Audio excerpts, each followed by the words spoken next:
संसद के बजट सत्र का दूसरा चरण जारी। 8 विपक्षी सांसदों का खत्म हो सकता है निलंबन। स्पीकर पर कागज फेंकने के चलते हुए थे सस्पेंड।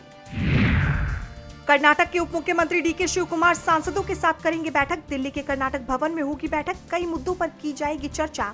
केंद्र सरकार पर दबाव बनाने की बनाई जाएगी रणनीति। उद्योग की परिभाषा पर सुप्रीम कोर्ट करेगा सुनवाई। सीजेआई सूर्यकांत की अध्यक्षता वाली 9 जजों की पीठ करेगी मामले की सुनवाई। मंत्री विजय शाह मामले में आज फिर सुप्रीम कोर्ट में सुनवाई। पुलिस की एसआईटी ने अपनी चौथी स्टेटस रिपोर्ट अदालत में की पेश। मंत्री ने कर्नल सोफिया कुरैशी को लेकर की थी आपत्तिजनक टिप्पणी। ममता बनर्जी ने चुनाव आयोग को लिखा पत्र। बंगाल के शीर्ष अधिकारियों की एक तरफा ट्रांसफर पर जताई चिंता। कहा बीजेपी की महिला और बंगाल विरोधी मानसिकता। राज्यसभा चुनाव के आए नतीजे। 11 में से 9 सीटों पर एनडीए और 2 पर महागठबंधन की हुई जीत। विपक्ष ने लगाया क्रॉस वोटिंग का आरोप। राज्यसभा चुनाव को लेकर कांग्रेस नेता नासिर हुसैन का बड़ा बयान। कहा मतदान सीसीटीवी फुटेज चुनाव आयोग को भेजे जाए जिससे पूरी तहकीकात हो।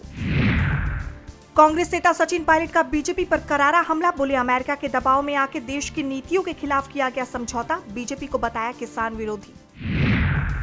पश्चिम बंगाल के कोलकाता में सड़कों पर उतरी सीएम ममता बनर्जी। एलपीजी संकट को लेकर किया प्रदर्शन। किल्लत के लिए केंद्र सरकार को ठहराया जिम्मेदार।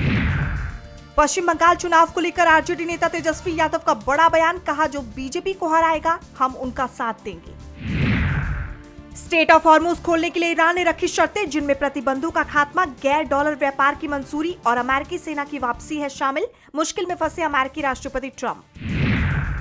हॉर्मुज पर नहीं मिला दोस्तों का साथ तो निराश हुए अमेरिकी राष्ट्रपति ट्रंप। पश्चिमी देशों पर एहसान फरामोशी का लगाया आरोप। कहा जिनकी हमने कई सालों तक मदद की वो एक्साइटेड नहीं।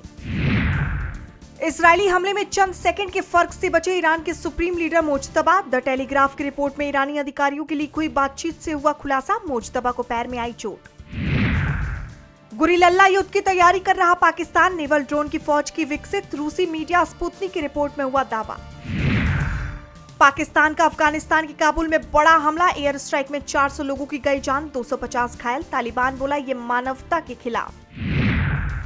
पाकिस्तान के बाद श्रीलंका का भी फ्यूल संकट के सामने सरेंडर। ईंधन बचाने के लिए दफ्तरों स्कूलों में छुट्टियां बढ़ाई। हफ्ते में केवल 4 दिन ही होगा कामकाज। सराफा बाजार में उछाल। चांदी 3,000 रुपए हुई महंगी। सोना 1,57,000 रुपए प्रति 10 ग्राम पर पहुंचा। रिलायंस फाउंडेशन के संस्थापक नीता अंबानी को मिला ह्यूमैनिटेरियन अवार्ड। शिक्षा, स्वास्थ्य और महिला सशक्तिकरण में योगदान के लिए किया गया सम्मानित। एयर इंडिया की लंबी उड़ानों में पायलट थकान का नया जोखिम। डीजीसीए ने फेडरेशन को दी चेतावनी। कहा लंबी अंतर्राष्ट्रीय उड़ानों में ड्यूटी समय बढ़ाने से थक सकते हैं पायलट। भारतीय श्रम बाजार में बड़ा बदलाव। औपचारिक क्षेत्र में बढ़ रहे अनियमित मजदूर और स्वरोजगार। केंद्रीय श्रम मंत्री मनसुख मंडाविया ने किया दावा।